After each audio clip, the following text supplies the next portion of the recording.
I've been making the standard pleated fabric face mask since early in the pandemic and was pretty pleased with the way they worked. I also came up with a handy little jig that lets you fold them consistently and rapidly. But recently I have become interested in the design known as a 3D or Octagon face mask. I tried one out. I found a YouTuber who had a very elegant, easy to follow design, and I really liked it. I found that with adjusters, little sliding locks on the ear loops, you could get the ear loops quite tight, and it gave a very snug fit with very little leakage around the edges.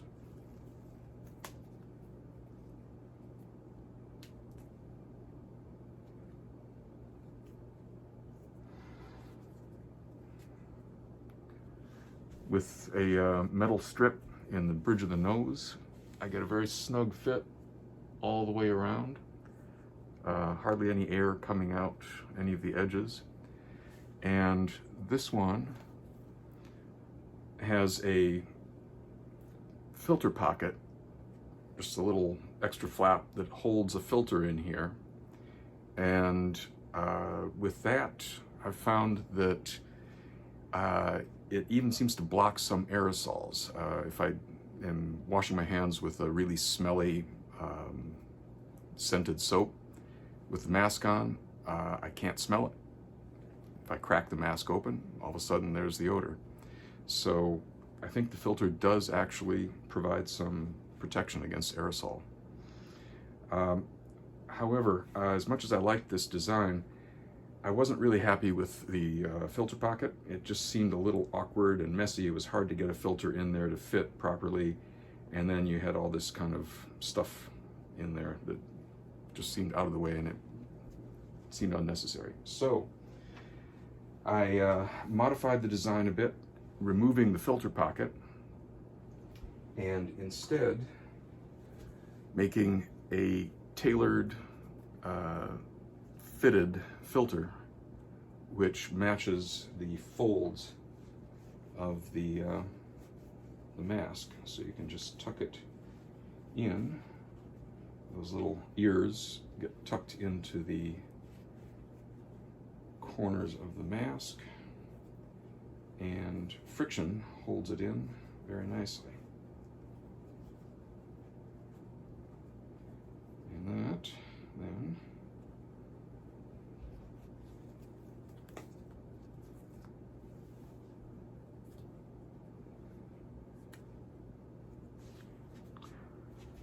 again provides a very nice snug fit.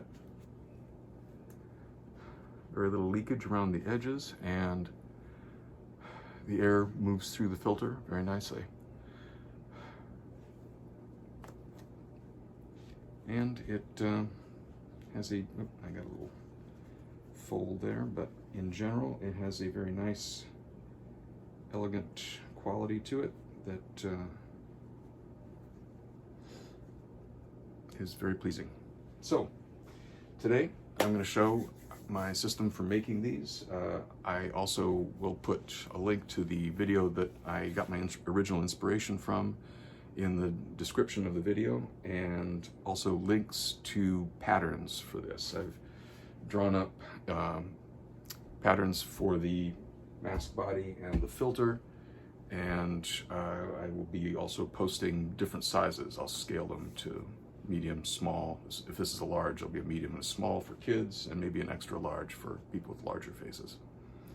So that's the agenda. Here are the various pieces of my little system for producing these. I've got the patterns for the body, the filter with some instructions on how to sew that little tailored filter thing. And if you want to do the filter pocket version that's in the video that I originally based this on, there's also a pattern for a pocket for that.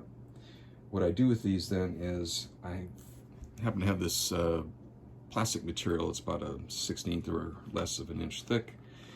And if you don't have something like that, you could maybe laminate up a couple layers, three layers of 12-pack or cereal box or something. You want something that has enough of an edge that you can get a rotary knife around on it, but that isn't going to dull your knife if you happen to climb up on top of it. And I use those then. I'll lay out multiple layers of fabric, more than two, so I can cut a bunch at once, and I'll just run the knife tightly around the edge to get everything cut, and that way I don't have to measure and mark each time I want to cut some fabric. Similarly, this one is for the body, and those lines remind me that as I take pairs of fabric, I will fold this down and draw a line, more or less where the corners are, but I measure it to get just the right distance from the top, and fold that up, and fold this up. And I'll measure down, make a little mark, so this is just the right height, and then I'll strike a line there too. Those are on the inside of the two pieces when I start, because I stitch around the outside there and the outside edge here, and then you turn the thing inside out, and then those lines will be on the outside, which when you get to the point where you want to fold it and stitch on the fold, which I will be showing in a bit. And then I also made a couple of simple little wire tools here. This one with a bit of a loop on it, hard to see. I use that to get caught in the folded fabric here. I'll stick the elastic from the ear loop up in there and pull it through, and then tie it and move the knot inside here, and do that on the other side. And then I take my little stoppers here, stick this through it, hook that, and then get that into the hole, and then you could pull the stopper onto the ear loop. So all you need for those is just a little bit of wire, nothing fancy. So to get started, I've got 2 layers of cloth here, and I've marked the inside with the fold lines, and I'm just going to stitch around most of the perimeter, leaving the little gaps at the ends, the sides, open. And I do that quite close to the edge, about 3/16 maybe.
Now we turn this inside out.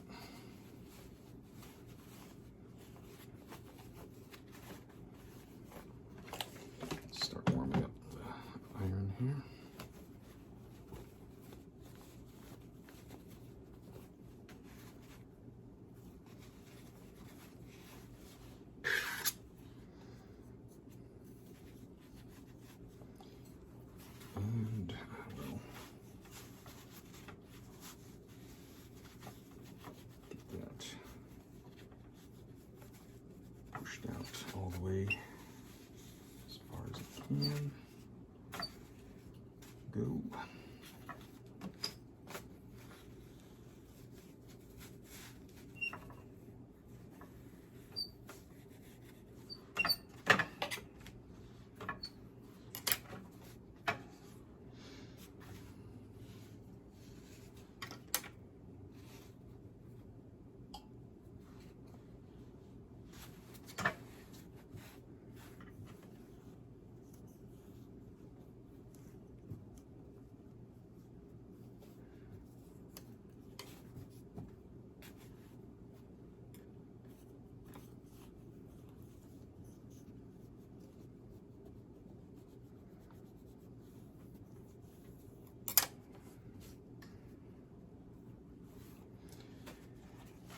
Quick press.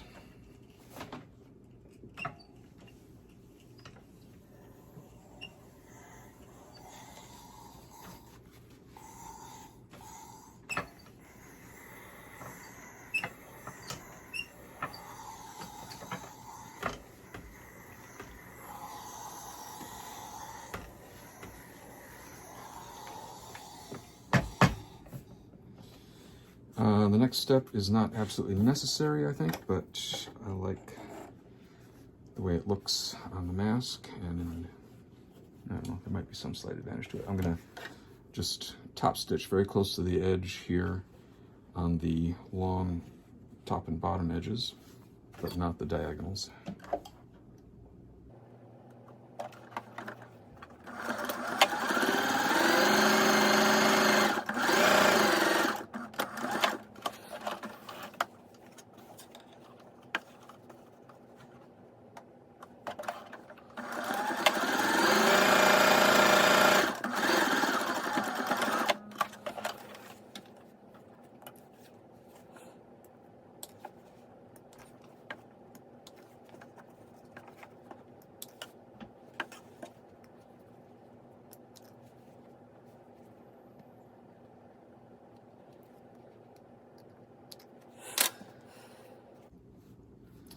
Okay, this is going to be the outside, but before I do that, I'm going to stitch in the nose piece. I trim these from something called aluminum trim coil, I believe, that I get at a hardware store. It's some sort of flashing material for roofs, and it cuts easily with an old lever arm paper cutter. So I just cut off 1/4-inch strips and then trim them to length with tin snips and nip off the corners so that they aren't quite so pointy.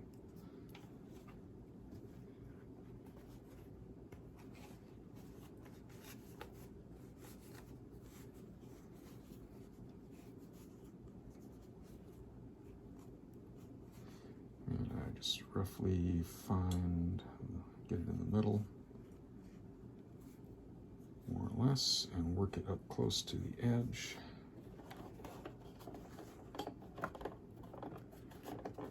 Press it a little bit so I can kind of see the outline, and just past the edge.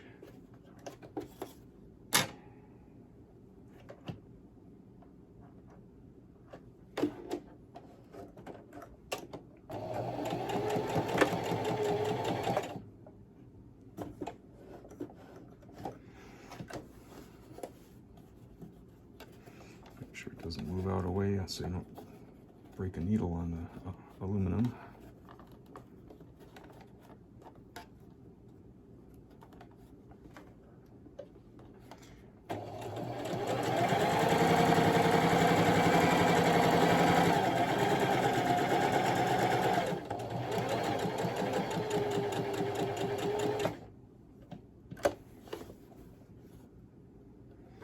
Farther than I needed to go.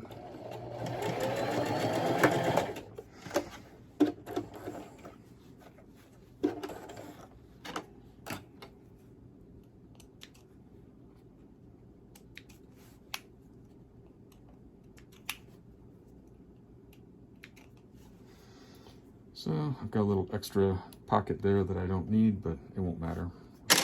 When you wear it, once you get a bend in there, it just stays put. All right, now we're going to do the folds. Get that warming up.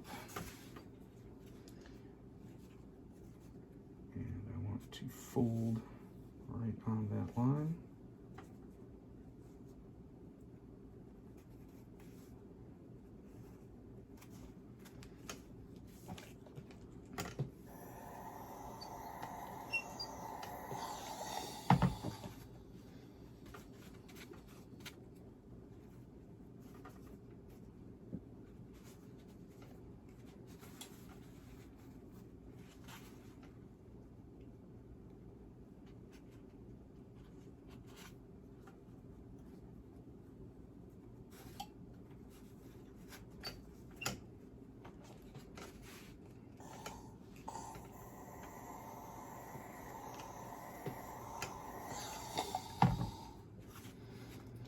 And then we top stitch those.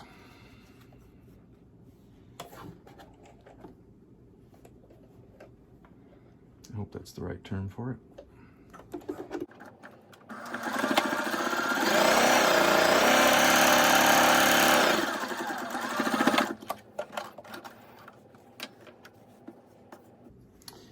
Doesn't go all the way to the fold, so I don't have to worry about stitching into it.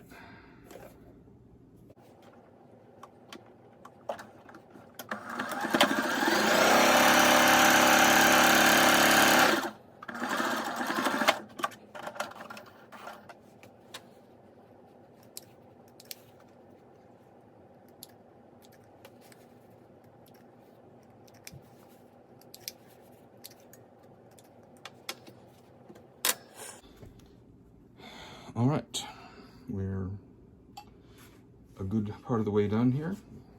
The next part is the tricky part. You fold one side in. Let's see if I can get this to where you can see what I'm doing.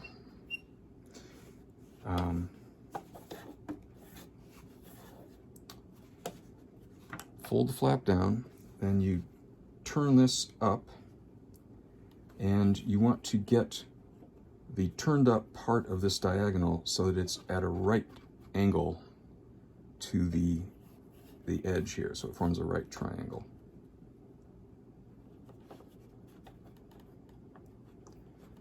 And it can be a little tricky getting it, and you don't want to do it down. You don't want to do it like that. This corner has to go all the way up to the edge there. And you also don't want to do it like that, because there the corner is above the edge. You want to get the corner more or less right at the edge there. So it can take a little playing around to get it more or less right. There's a bit of fudge factor because it's not a super sharp corner, so you have to kind of guess at it. But that is pretty much what I'm going for.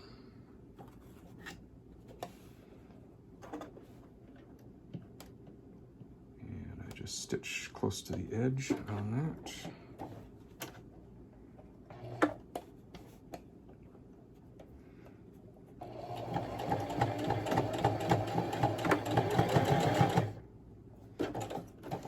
Before I get down to the corner, then I fold the bottom piece up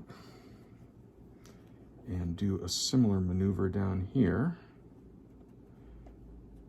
Again, trying to get the corner where the diagonal meets the long edge right at the edge of the fold down here, and also trying to line up the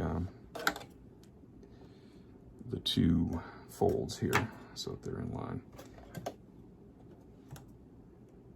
And then I just keep on stitching.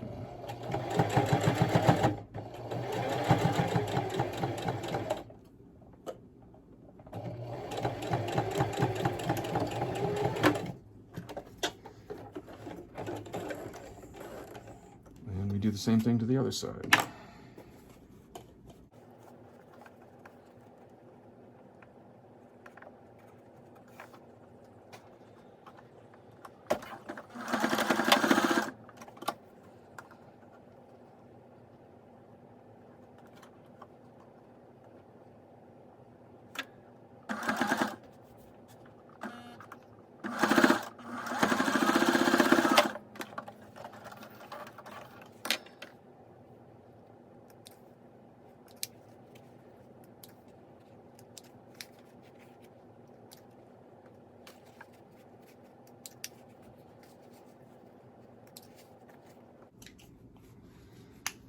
almost done. Then we make the little pockets on the sides that will hold the elastic ear loops. And to do that, I first fold up just a little bit that extends past the folded parts.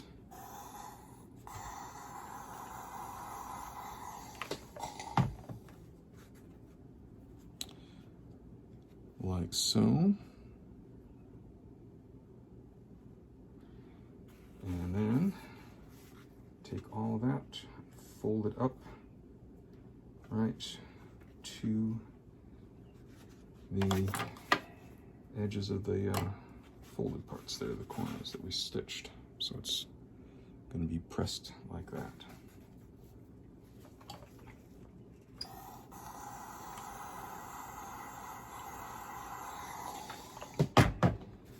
Do that on both sides.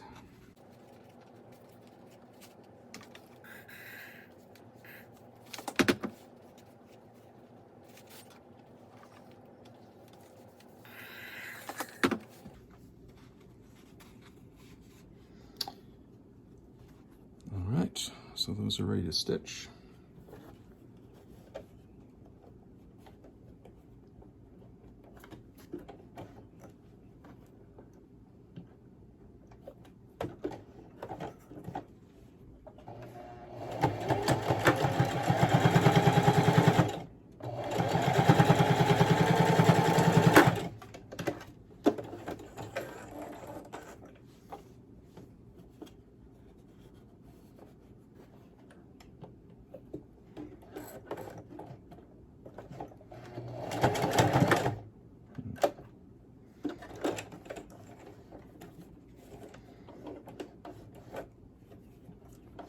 Bit of a mess here.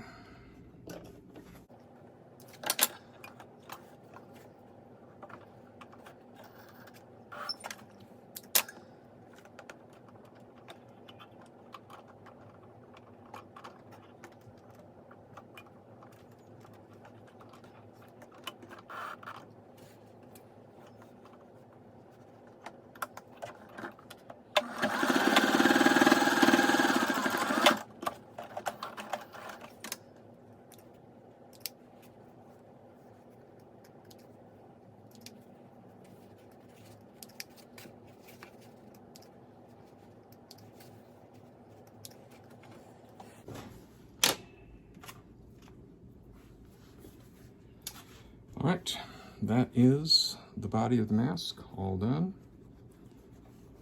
And now we can move on to doing the filter.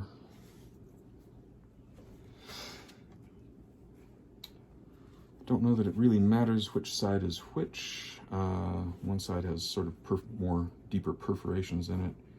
Just for fun, I've been putting the deeper perforations all facing to the inside and a smoother side to the outside. Don't know that it matters at all. But this is kind of slippery stuff. It likes to move around, so I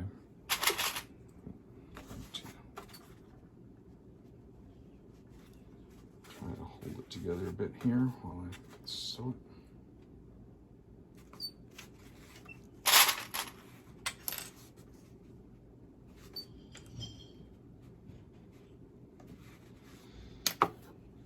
And I start by going around the perimeter again, just maybe 3/16 of an inch from the edge.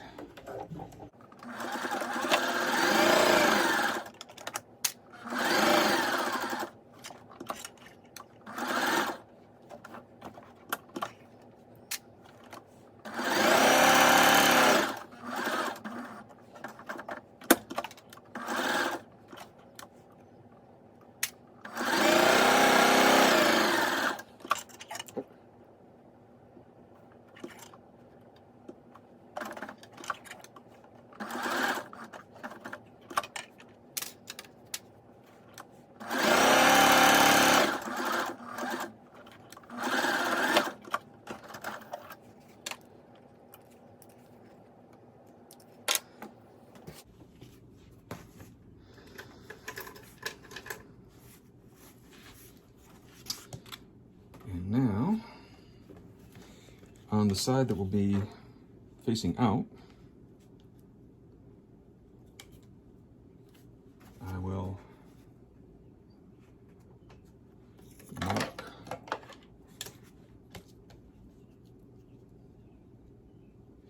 the folds, the large long folds.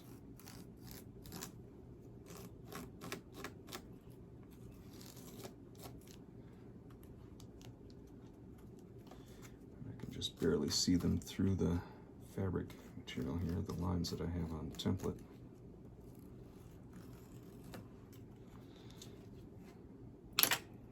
Pretty light, but I can see what I'm doing.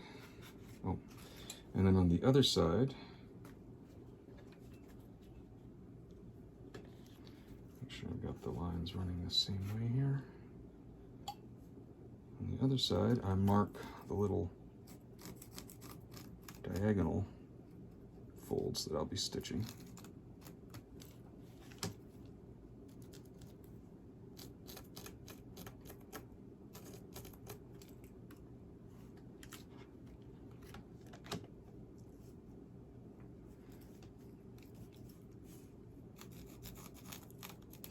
None of this has to be super accurate, but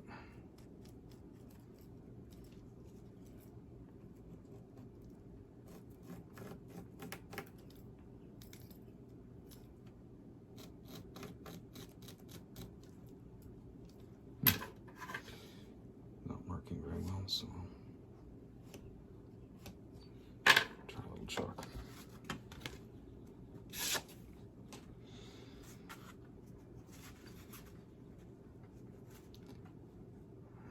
Find my fold line.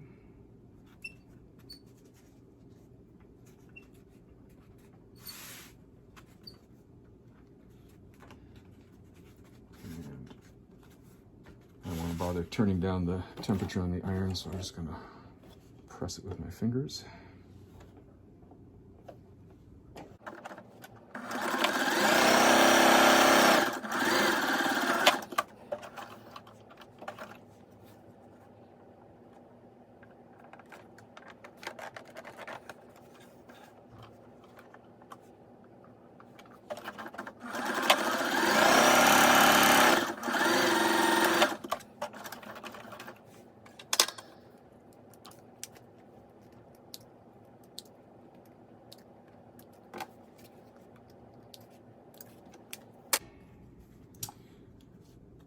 So this will be the outside, this will be the inside, and now on the inside, I need to stitch those diagonal ones here. I'm going to make sure I can see where to stop.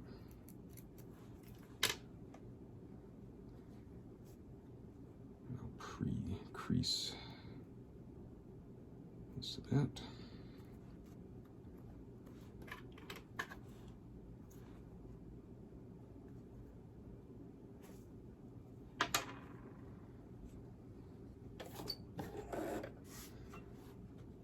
This side too.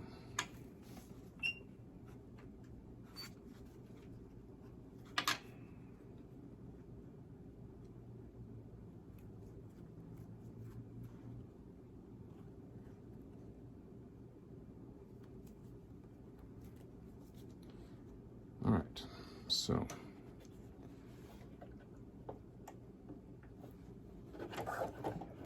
top stitch these again.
it, you should have something that looks like this at this point.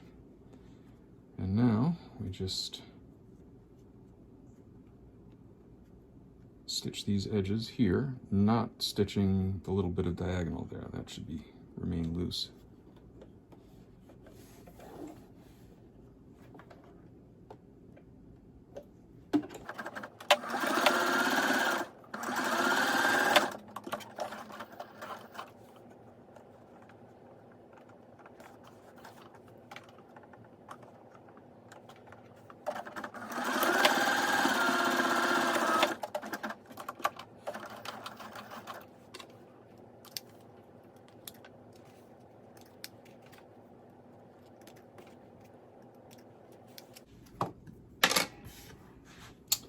And that is the filter.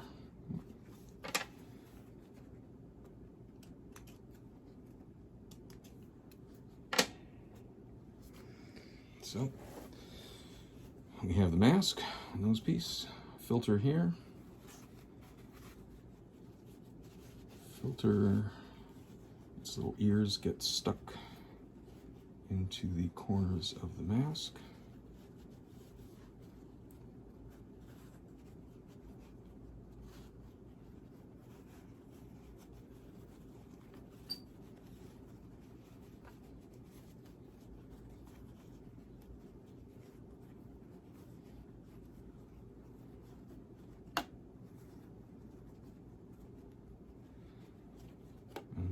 Is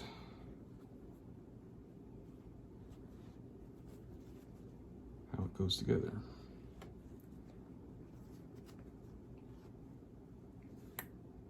Voila. So then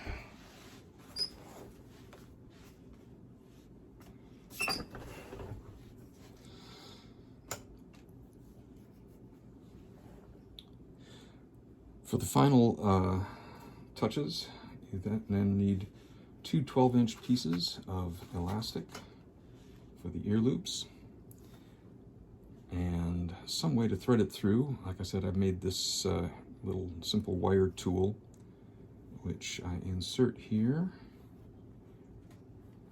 and I thread the elastic through it partway, pull it down inside, making sure I don't pull it all the way through. And again, do that for the other side. It often wants to get caught in the folded parts in there, so it can take a little bit of poking around to get it through.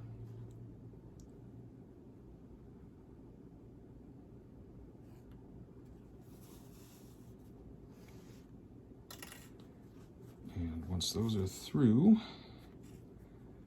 take them up, trying not to twist things too much. Put the ends together and wrap a good bunch of it around my fingers. Tuck the ends through, so I have just a little bit there to grab onto. And then holding onto that, I kind of pull my fingers out, and without pulling on the ends too much, pulling more on the body of the loop, I try to move the knot towards the end as I tighten it up so that I don't get a whole lot out here. And then just slide it around and get the knot inside the loop. And do that on the other one.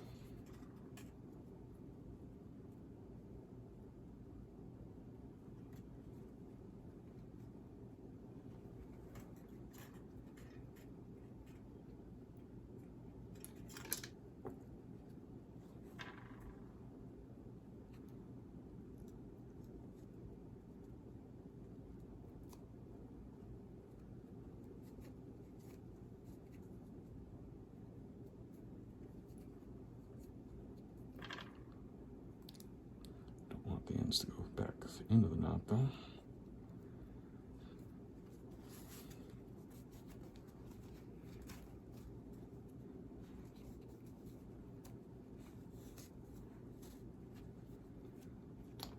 And finally, these little stoppers have a small hole on one side and a large hole on the other.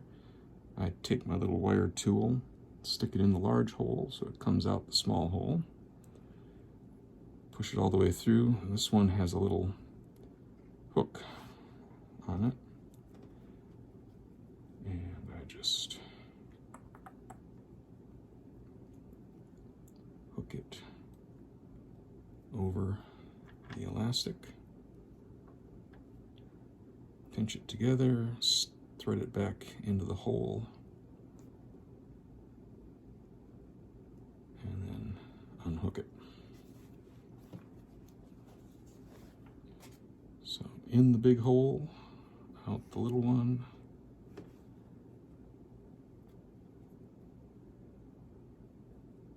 hook the elastic, pinch it, thread it back into the hole, and unhook. And there is our finished mask.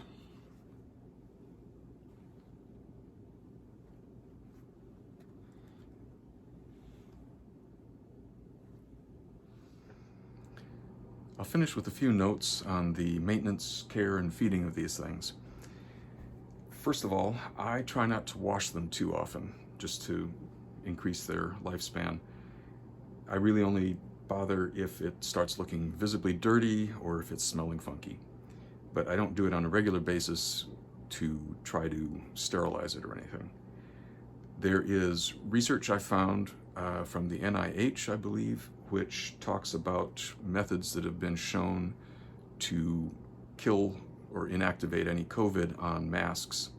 This was done to see about reusing hospitals' N95 masks, but it would apply to anything that might have the COVID on it, the virus.